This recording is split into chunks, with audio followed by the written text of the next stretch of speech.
All right. So let's kind of pick it up with updates for post microdiscectomy for my L5-S1 herniation to the right side for day 4, day 5. This is where my journey got a little tricky, and this is where when your surgeon tells you to have faith in the process, that you're gonna have to dig deep, and you might have to. Those were hard days for me, and I'll explain why. I am not a huge fan of pain medication whatsoever, and then I had told my team that, my surgical team, that before scheduling, at the point that we scheduled surgery, the day of surgery, and how best to help me figure out what would be appropriate for me. And they did say, you know, our advice is to stay on schedule that first day or 2 or 3, and then you can start coming back off, because you can supplement with some Tylenol. You can sub out some of that pain medication for Tylenol if that's working for you. You know, you don't have to take the medication we prescribe if you don't want to, but the objective is for you to be as comfortable as you can while you recover to prevent additional injury. Makes complete sense to me, right? Except I just personally, I don't enjoy the way narcotic pain medication makes me feel. It almost has a stimulant effect, I would say. So while it does absolutely help me manage my pain, and this might be a redhead thing. I've read some studies about how genetically redheads need just a little more anesthesia to keep us asleep, but we need a little less medication for our pain management. So that could be something in there too. You know, I could do more reading on that, but that's just something I've heard and seen in my own research. But when I take any kind of pain medication, it tends to, again, alleviate my pain, but I don't sleep well. I get really chatty, which can be an odd combination for somebody. So, you know, it's 3 a.m., you're wide awake, you know, and you feel the need to, you know, talk to your friends or talk to somebody about how you're feeling, and you're like, but nobody's up. And, you know, so, and even when I had pain medication while I was here at the house, you know, my sister's sitting over here, you know, to the left of me, trying to watch a movie and just chill out with me and be here for me. And I caught myself just babbling, just talking, and I looked at her and I stopped and I laughed and I said, I know what I'm doing and I'm sorry. And she said, I knew it was going to happen. It happens to you every time. You know, we've been through a couple surgeries together. She knows what to expect from me. So I made the personal decision around day 4 that I thought I was in a good place and I could come off of my Vicodin. And, you know, earlier in the day, not so bad.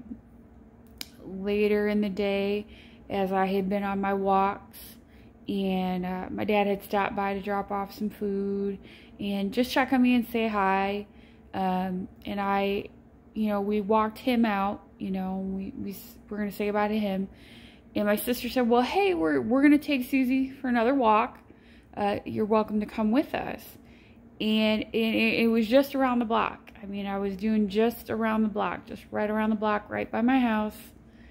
And I was struggling to keep up with my dad. And he's 70, you know, no signs of slowing down, but even I was having trouble kind of keeping up with him. And I was feeling pain, and that pain that was kind of deep in my hips and that piriformis area, that nerve kind of pain feeling, that was deep in there, and that was really starting to bug me and wear on me a little bit. And, you know, I, again, can be very stoic. You know, I got through the walk. I said goodbye, told everybody I loved them, and my sister brought me in the house. And we grabbed my ice pack, and I got on the couch to relax for a little bit. And she looked at me, and she said, everything about your body language on that walk and the way you're sitting on the couch right now is wrong. I know it. I can see it all over your face. And I just I just burst into tears, you know, because I wasn't ready to admit that I was in pain, and maybe I was over my head. And then, you know, of course the doubt creeps into your head, you know, did I make a mistake? You know, did I get this procedure and I was feeling good, but now all of this pain is coming back, and not in a super debilitating way, but in a just in your head kind of messing with you way, that, you know, you can't relax again, you're in pain again, and your conscious decision to stop medication that doesn't make you feel good, right, is not working in this current moment. So she said, do me a favor, you're going to take one of your pain pills, we're going to see how you feel, because I can take 2 of them at a time if I needed to, but that never happens. So she said, we're going to give you one, going to let that kick in for an hour or so. If that's not working, you're going to take a second one. And I was like, okay, I'll take it. You know, so the rest of that day, day 4, was a toughie. I definitely spent some time up in my brain, you know, kind of rattling around. Did I make the right decision? Did I make a mistake? Have I aggravated this nerve somehow? You know, is this surgery still a success? And again, my surgical team told me there would be these moments that, you know, recovery is not a linear thing. You know, it's not a gradual climb. That you'll have a couple of good days and you might have a bad day, and a bad day is just a bad day, and that's what medication is for. Or if you feel a zinger, it should just be that. It should be a zinger and just a reminder that, hey, you know, something in your form isn't right, something in the way you're walking, moving, you know, just a reminder that your body's still in healing mode. So don't forget that, listen to it. And I did. I told my sister, you know, I waited so long for the surgery to get the surgery. I had the surgery, and now I feel like garbage, and it hurts, I'm in pain, and I don't want to take this medication, but now I need to take it. And she said, there's nothing wrong with it. There's literally nothing wrong with you taking the medication prescribed to you to make you feel comfortable to get through this healing process.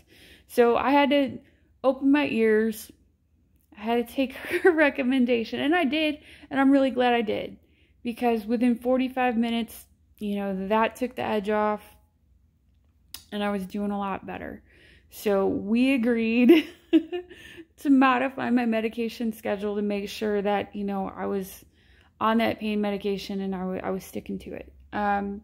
So that night, that was a rough night getting into bed. But again, of my own doing, you know, I probably overdid a little bit. I was not taking my pain medication as it was prescribed to me because I was being stubborn and hard-headed. So it was a lot of, you know, I got up to bed around 10 p.m., but I woke up at 2 o'clock. I woke up at 3 o'clock. I woke up at 4:30. I woke up at 5. And in order for me to get comfortable, at the time I wasn't able to roll over in bed yet. So if I fell asleep, you know, on my right side, and I woke up and I was achy on that side, to undo that, I would have to, you know, sit myself up, you know, slowly with my hands, swing my legs over the side of the bed, walk around the bed, set everything up with my pillows on the left side, get into bed on the left side. So that was a rough night. You know, we'll say the night number 4 was a rough night. Day 5, you know, a little sleep deprived, a little crabby, a little cranky, but more receptive to sticking to a medication plan. You know, icing my back. And I'm, you know, still icing my back every time I walk, or if I've been sitting down for a little bit or trying to relax at the end of the night. You know, I'm trying to ice my back at least 4 to 5, 6 times a night throughout the day. So day 5, a little similar, not terrible, but yeah, a reminder that I needed to stick to the program. I needed to, again, remember my mantra. I am strong and my surgical team is smart, and I have to trust the process. And the process was told to me. It will not be a linear climb. It will not it won't be like other recoveries. It's going to be a little up and down and up and down, up and down, but I will get there. And in 4 to 6 months, I should be back to me and everything I love. So day 5, little rough, handled with my medication, slept better the night of day 5. And that's where I will leave that. So, you know, be patient. Be with supportive people. Understand that it's going to have its challenges. And I don't want to say be humble, but just, I am so stubborn and so independent. So just remembering that everything that you would do for somebody else, be willing to accept it when it comes your way.